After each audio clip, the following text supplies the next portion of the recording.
Imagine for a moment that you're in a cave looking for diamonds. You spot some cobblestone on the wall, but when you mine through it, it's not a tiny box with a spawner. Oh no. It's a sprawling, randomly generated dungeon, oftentimes with multiple floors. And it's not just halls and rooms thrown together. The rooms themselves are randomly generated and with no mods installed. And I'm going to show you how I did it, how to get these dungeons in your world, and maybe even create one of these types of structures for yourself. So let's get started. See, the classic box dungeon was actually the first structure ever added to Minecraft, and considering how far we've come with structures since then, the thing has more and more stood out like a sore thumb to me. So after recently completing a massive project adding a huge dimension with over 30 new complex structures, I knew I could finally fix one of my longest running gripes with the game. So to start off, I need to explain to you how most modern structures generate in Minecraft. There are a few major components: structure files, jigsaw blocks, and template pools. Let's go through them one by one. Structure files are segmented pieces of structures that are generally randomly attached to one another to create the whole design. These can be literally anything from a tree to a building or even a cave. Using structure blocks, you can save an in-game build into a structure file stored in your world save folder. Then we have jigsaw blocks. These blocks work together to quote-unquote grow structures by telling the game to generate new segments from the structure files. We'll revisit the specifics of what growing a structure means in a minute, but let's stay focused on the jigsaw blocks right now. Jigsaws come in two forms: generating jigsaws and connector jigsaws. Generating jigsaws tell the game to generate a new segment from a structure file and where to generate it. Connector jigsaws are reference points inside the new segment that inform the generating jigsaw exactly how to connect the new segment to the existing structure. Then we have the template pool component. Template pools are JavaScript files that work with the jigsaw blocks to tell the game which pieces the jigsaw blocks can use, as well as the probability of using some pieces versus others. So you confused yet? Don't worry, let me show you how all these pieces come together. The way structures generate is a lot like how a tree grows. You have an origin point, or your quote-unquote roots, where the rest of the tree grows from. From this origin point, jigsaws will grow the structure outwards or create the trunk. Now, here's where things get interesting. At this point, the origin point has used the jigsaws to tell the game where to spawn new segments, and the jigsaw blocks have used the template pool to decide which segments should be used. But what happens if you have a generating jigsaw inside one of the new segments? Well, the process repeats. The newly spawned generating jigsaw will then proceed to generate segments off the new segments, creating the branches of the tree. And then even those new branch segments can have generating jigsaw blocks, creating offshoots of the branches. And piece by piece, structures can be built. Now let's apply this to our dungeon. The easiest route would be to make a bunch of rooms and hallways and slot them all together at random. But I did this method a few times in my dimension pack, and what I came to realize is unless you make a lot of room templates, it doesn't take long before you start finding the same rooms over and over. So to get the best bang for my buck, I need to make the rooms themselves generate in random designs. So my initial plan was to break the rooms into 4 quadrants, but I ran into an issue with this. I made this dungeon in Java Edition 1.18.2, and prior to 1.19, jigsaws are limited to 7 levels, meaning a jigsaw generation chain can only go about 7 segments deep before it stops generating new segments. So if we generate each corner of a room at a time, we would waste 4 of 7 levels on a single room, meaning we wouldn't even have a dungeon with 2 full rooms. But there is a way to improve this. If this limitation was based simply on the amount of jigsaws that had been triggered, then no structure could ever have more than 7 segments. But jigsaw levels aren't based on the jigsaws themselves. Let's instead think of them as steps. Take, for example, what if a segment had more than 1 generating jigsaw in it? It would generate a segment for each generating jigsaw, and that counts as a single step or level. To help us get a better grasp of this concept, let's scale it up a bit. From your origin point, you could have 4 generating jigsaws on each side, spawning 4 new segments. This would count as 1 level, or step. Now say these newly generated segments each have 2 generating jigsaws inside them, one that spawns a segment outward from the origin, and one that spawns one in the clockwise direction. Spawning new segments from all of those new jigsaws also counts as a single step, or level. So in level 1, we spawned 4 segments off the origin point, but now in level 2, since we spawned 2 off those new segments, we've actually spawned a total of 8. And if we planned our designs correctly, we could continue to exponentially increase the amount of segments per level. If every segment had 2 generating jigsaws and we let that run through all 7 levels, the amount of new segments would be double for each level, resulting in a total of 128 segments. And with the right design, it could be much, much more than that.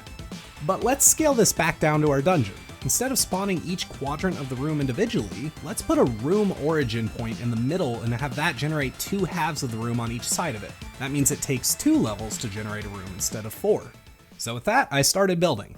I wanted to keep the heart of the original structure, which is kind of a pain when you're talking about a box with a couple blocks in it. But the idea was to create a simple, plain, boxy dungeon with very selective gameplay variety to keep the vanilla feel while also massively increasing the amount of gameplay variety in the structure. First, I designed some hallway segments. A hall that goes straight, a left turn hall, a right turn hall, and a T-split junction. Then I created 2 types of room origin segments. One that continues to spawn segments forward and can allow for a straight on path from the entrance, and one that will create a dead end instead. Then I built a total of 13 room halves, 8 that are dead ends with varying layouts for gameplay, 3 that will generate paths off them in various directions, and 2 staircases going up and down to allow the structure to generate multiple floors. But there's still a problem with variety here. See, you can still recognize certain halves, like this balcony for instance, and instantly know that there's a chest or a spawner at the top of it. So to address this, I made a variety of small feature segments that will be randomly selected from at set locations in most of the room halves. These include spider, zombie, and skeleton spawners, which are all types of spawners you could find in the original structure. Plus, I added a more rare edition of creeper spawners, which was actually at one point in the distant past a type of spawner you could find in these box dungeons. I also made segments with dungeon chests, small piles of low quality ore storage blocks, an empty segment to allow nothing to spawn, and a rare zombie mini-boss that has a small chance to drop some of his gear, which would generally be the highest tier loot possible from these dungeons. Oh, and I guess on that note, I should mention, yeah, you can save entities into structure files as well, which is exactly how I added that mini-boss as one of the possible feature segments. Anyways, there's one more thing that has to be done before saving all of these into structure files. Air in Minecraft technically counts as a block in structure files and will ultimately result in big pockets of air around your structure that delete parts of the terrain, making kind of an ugly mess. So to fix this, Minecraft has another special block called structure voids. These blocks literally do nothing except one thing. They are recognized as nothing in structure files, meaning that they don't get loaded in when a structure file is generated into the world, which will preserve the blocks that were already there. Now there's one more rule with jigsaws you really should know about, which is if a jigsaw tries to generate another segment that overlaps with another part of the structure, it just won't generate.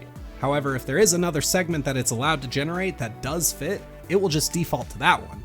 So to minimize the amount of openings straight into stone walls where a doorway would be but it didn't generate a segment off of it, I created a simple wall segment that will fit in most scenarios for generation to fall back on if it can't create a half without hitting another part of the dungeon. Lastly, I created an origin point structure for the dungeon. This is the structure piece that the rest of the dungeon will start from, and I decided to pay homage to the original by making it a big box with a feature in the middle. It has a door on each direction so that the first level of the jigsaw generation will start 4 different paths, heavily increasing the maximum size of the dungeon. And with that, building was done. The next step was to load them all into a data pack. And on that note, making data packs is way too big of a can of worms for me to explain properly, and I don't really have all the knowledge myself, but I can explain specifically how to make this kind of data pack for you to add a structure like this into your Minecraft world. So if you're watching this just to see how the dungeon came out, skip to the timestamp on screen and to see the final result. But now for the tutorial part. Firstly, I had to configure all of the jigsaw blocks. Each segment has a connector and a generating jigsaw. Jigsaws will align on the faces that the arrows on them point to, which will always be the opposite direction of the block you placed it on. To avoid major headaches when you're first starting out with these, it's almost always better to put jigsaws on the outermost edge of your segments so that segments never overlap when they try to spawn. Trust me, it is a big pain 9 times out of 10 if you don't.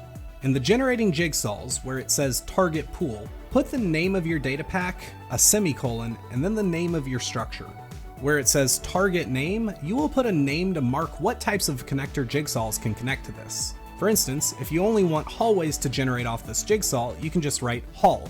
In your connector jigsaws, change nothing but the name field, and name it whatever category of segment you want this to be recognized as. Again, for instance, if this is a hallway that you want to generate from the previous example, you can just name it hall, and all generating jigsaws will recognize this as an option when looking for hall connectors.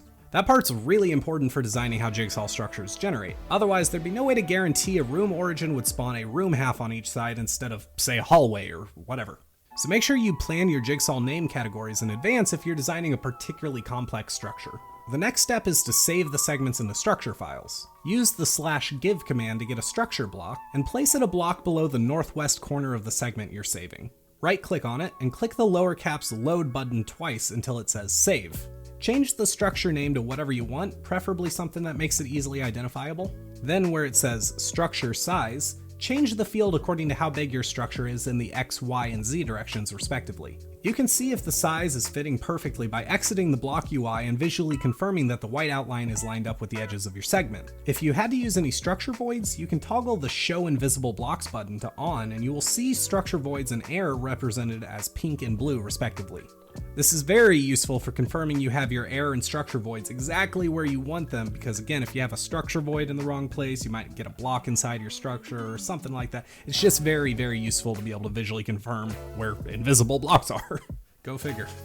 Oh, and if you have any entities you want to include in the structure file, you can turn on Include Entities, and that will do that for you. So once you've done all that, click the uppercase Save button, and you should see a notification in chat that it was saved. And then, I'm sorry to say, repeat that process for every single one of your segments. Once you've done that, it's time to take all these files and turn them into an actual structure. First, download the basic datapack template in the description. This tutorial is only correct for 1.18.2, but the process isn't crazy different for newer or older versions, so you may just want to find another tutorial for adding structures to WorldGen if you are working on a different version. Then, in the template inside the data folder, create a folder named whatever you want to call this data pack. It should match the name you put in the start of the target pool in the jigsaw blocks. And then create another folder called Minecraft. It's important to note that I believe these are cap sensitive, so you should make sure all file names that we make are lowercase. Then, starting inside the folder that you named after your data pack, create a structure folders and a WorldGen folder. Inside your structure folders, make another folder named whatever you want to call your structure and put all of your structure files in that, which can be found inside the world save of the world you built them on in the generated folder. Next, you'll go back to the WorldGen folder, and inside you'll create two folders, one called configured_structure_feature, and one called template_pool. Then take the template pool file in the top folder of the template, and move it into the template pool folder you just created. Rename it to the name of your structure as you named it in the target pool of the generating jigsaws, and then open it in Notepad. Now we're going to go on a little tangent here, but it is relevant. This is one of the bigger hurdles to understand when you're starting out with data packs, so let me really explain how file pathing works for data packs.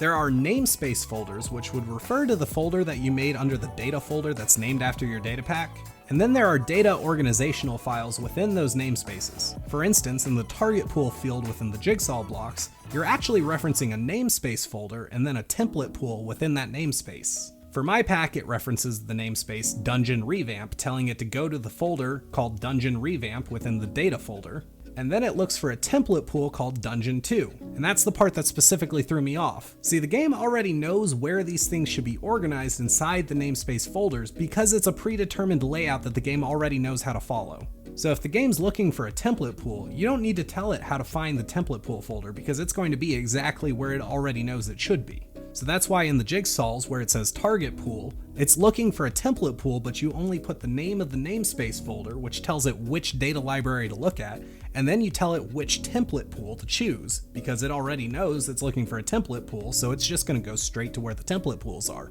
So anyways, on that note, back to the template pool. In that opened template pool file you just moved into your template pool folder, change the location exactly how I just explained. Put your namespace, a semicolon, and then the name of the folder that you put all of your structure files in. Put a slash, and then select the following and paste it from this exact spot so that the segment repeats once for every structure file you have, except for one which would represent your origin structure.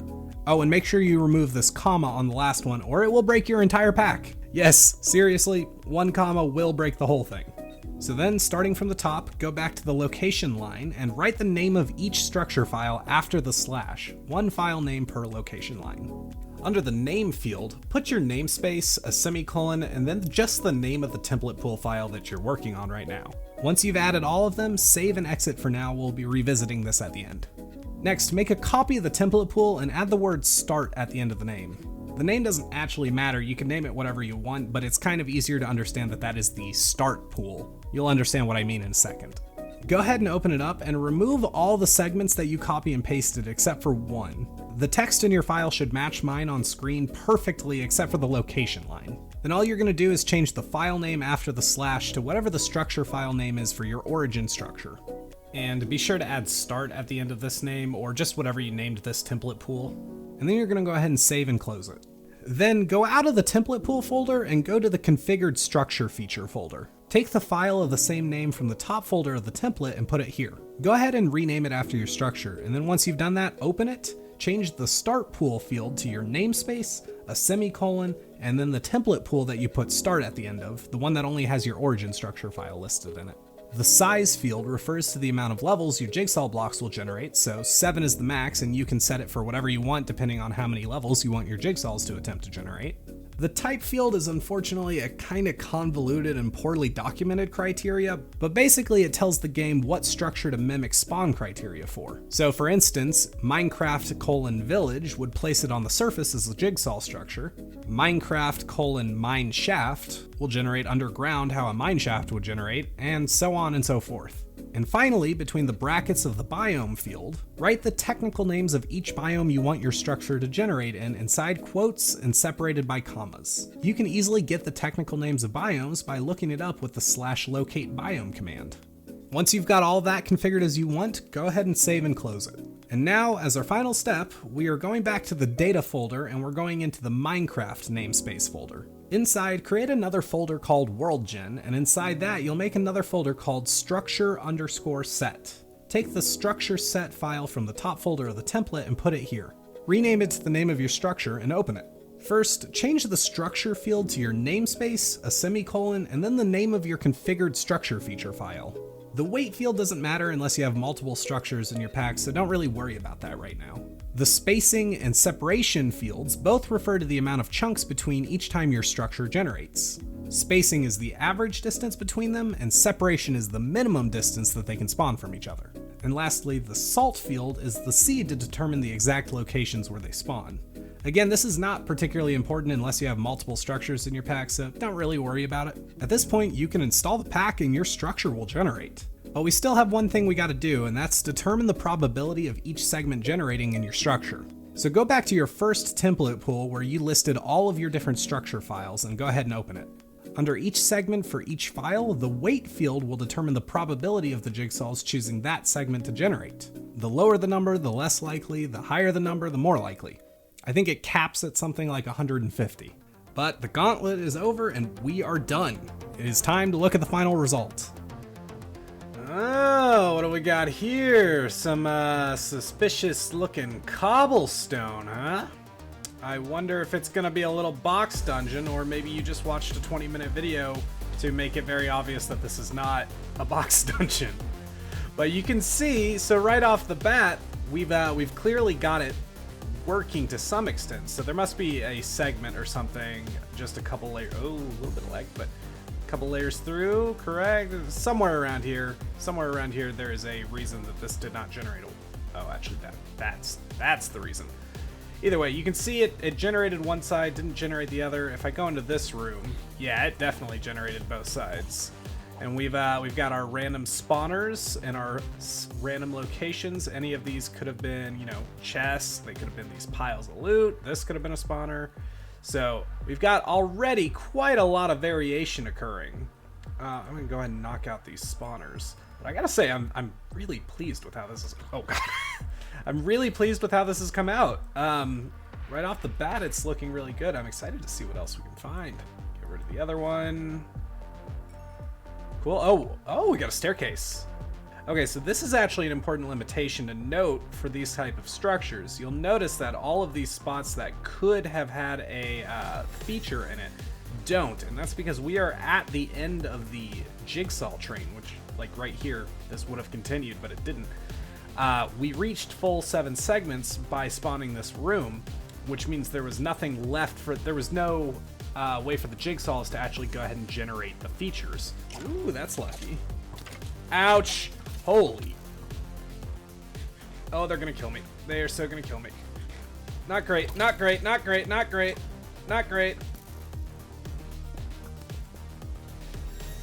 Ow. What's in here? Oh, handy golden apple. Oh, another staircase down. What do we got? Oh, we got scary. We got scary. That's, oh God. Creeper, hey, help hub brother out, would you? Oh, that didn't help as much as I hurt. More skeleton. And that's gonna be ripperoni. Golden apple, golden apple.